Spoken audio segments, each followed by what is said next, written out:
Yes, one side effect of the virus that China won't mind. Our economy is in serious trouble. So is America's now. Here, 1 million people out of work, government debt racing to $1 trillion. You won't mind that.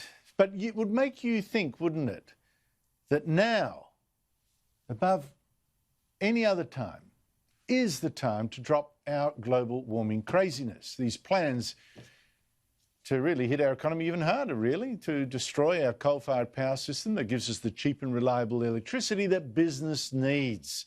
And these global warming plans, hundreds of billions of dollars that cost us to cut our emissions, even though that would make about zero difference to the climate. Zero. All pain, no gain. But try to tell that to Labor under Anthony Albanese. Labor lost the last election because it had these mad global warming schemes. And Labor frontbenchers like Joel Fitzgibbon have been saying to their party, enough. You know, right now, Labor's got to be about getting that economy back ticking in, getting people back into jobs. But Labor Green extremists, the Keneallys of that party and Labor Environment Action Network, they're running riot, I think, because Anthony Albanese, well, we were wondering which way he'd jump in this internal party debate today. Said, Joel Fitzgibbon, you're wrong. Keneally and those climate crazies, they are right. Well, it's just wrong. Lean are made up of people who are committed to environmental action. Joining me to Rita Panahi, Sky News host and Herald Sun star columnist, and Daniel Wild, Director of Research at the Institute of Public Affairs. Rita, it's a big call by Anthony Albanese. Is it a bad call? Oh, it's a terrible, terrible call, especially now, given the devastation we're facing with a recession, a global recession, that he has sided with the green shirts. He's sided with the fringe that want to destroy the economy and the Australian way of life as we know it. And then it's going to absolutely devastate jobs, living standards.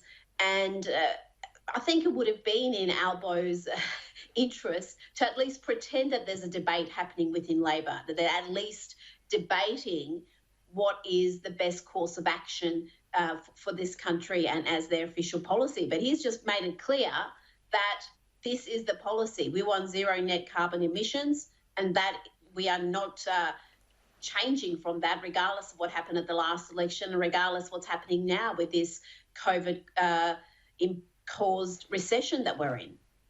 Yeah, Daniel, it's so depressing, I think, for climate rationalists in the Labor Party to have this response, because if there was ever a time that it was almost like obligatory to drop the climate extremism that so hurt Labor for so long, this was now. This economic situation demands it.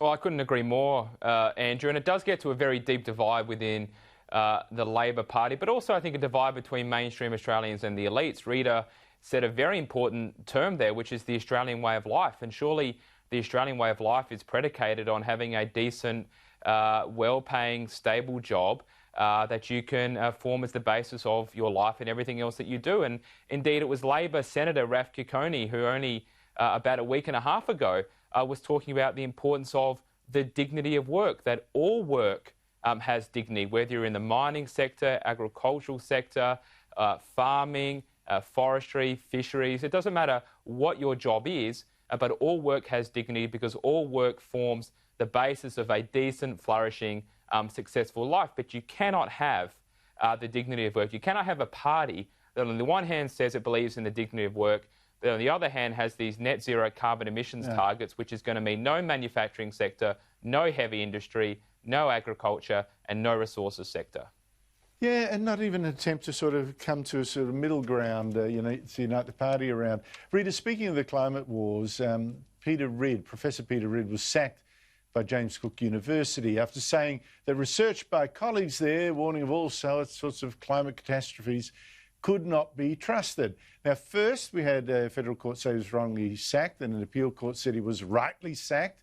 Now he's appealing to the High Court, which is his last chance. How important is this appeal, do you think? it's hugely important for academic freedom in this country. The significance of it, I don't think, can be overstated.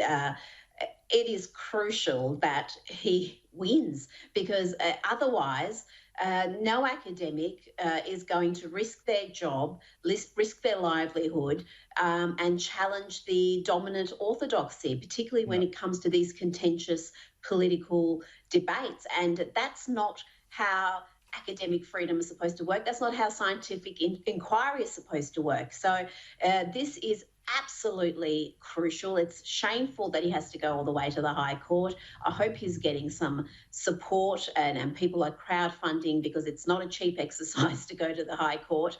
But this is so important that everybody in this country who cares about free speech and free expression should watch on and see what happens here.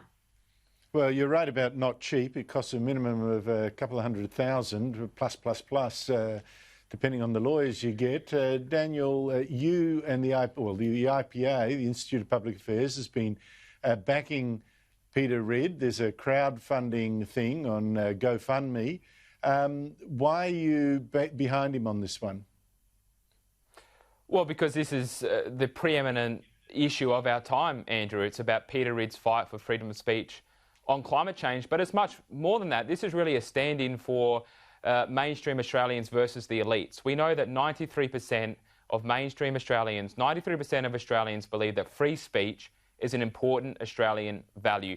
Peter Ridd is speaking on their behalf. The university, the elites, James Cook University, is speaking on behalf of only those 8% of Australians that do not believe in freedom of speech. And Peter Ridd has already been overwhelmed with support. There's been over 1,000 donations, 1,000 individual donations provided to Peter Ridd's GoFundMe website fundraising program to help him fund these legal costs in only a few days. And that's because Australians understand the importance that this case, it's not just an obtuse case about climate change and Peter Ridd. This gets to the very heart of who we are. It gets to the very heart of the Australian way of life, that people should be able to speak their mind on any issue without losing their job. Meanwhile, people might want to write very politely to Education Minister Dan Tehan. Just to Google Dan Tehan, top result, and you'll find a place where you can write to him politely, asking him to change the law so James Cook University and other universities do not waste your money sacking academics who happen to want a debate. Rita, just finally, I told the Rowan Dean that one of my columns in the papers tomorrow was say, look, I criticise leaders like Daniel Andrews a lot, but on the other hand, I have huge respect for the work they're doing, the dignity with which they're doing it, and if they make mistakes, it's certainly not from a lack of will and effort and desperate attempt to keep people alive. We should cut them some slack. And then Rowan started laughing at me. Do you think I'm on the right track, or have I gone too soft? Well, I don't know what you're going to do next. You're going to be hugging trees at this rate. I think you make a good point. I don't think any leader deliberately does something that he thinks is going to hurt everybody and cause a catastrophe and have a second wave of infection. So no one is saying that anything here was deliberate or malicious. It was just incompetence, absolute incompetence in not managing the virus where it mattered most, in hotel quarantine for overseas travellers. And now it's got out, and this second wave is absolutely devastating Victorians and the Victorian economy, and by extension the Australian economy. It really is an absolute tragedy for our country. But I don't think anybody, even Dan Andrews' worst critic, would say that this was his actions are anything other than well-intended. They're just grossly incompetent. Yeah, but I also think he's worked like a dog. I don't know when he gets some sleep, and I admire the dignity with which he's fronting up day after day to take responsibility. So I think, I just happen to disagree with him, but Andrew, I still respect him. What else can he do? He has to have a daily press conference. And you know what?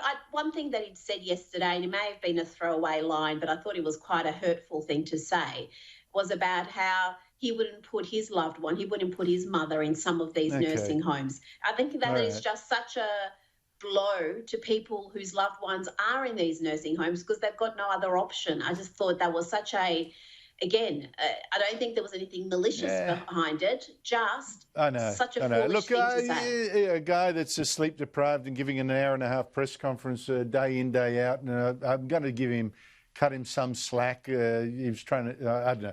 Maybe you're right. Maybe you're in the Rowan Dean camp. Don't bother reading my column tomorrow. You might be shocked. Rita Panahi and Daniel Wild, thank you both so much for your time.